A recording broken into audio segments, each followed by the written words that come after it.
I was in this long hospital stay. I was on this horrible medication that like caused my kidneys to not function. I was hallucinating. There's like a few days I don't even remember. I had these horrible nightmares, and I saw things that weren't there. It was a very frightening, disorienting, confusing time. And it was only several days after this really weird, as I was kind of coming out of it, experience, that I finally felt again to read my scriptures and to pray. And it troubled me because I thought, for that period of time, like I didn't feel God.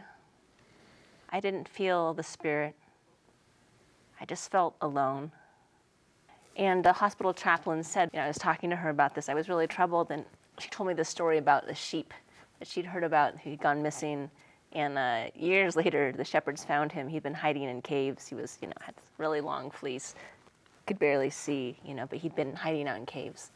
And she is like, well, maybe you were like a lost sheep. You couldn't see God. But it doesn't mean that God wasn't aware of you.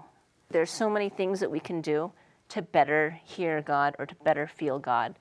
But there are times where we're just in a place where we can't hear or feel God. And in those places, we don't have to like beat ourselves up. We just have to get through those dark places. And people who love us can help us get through those places, people who are inspired by the Spirit to lead us out.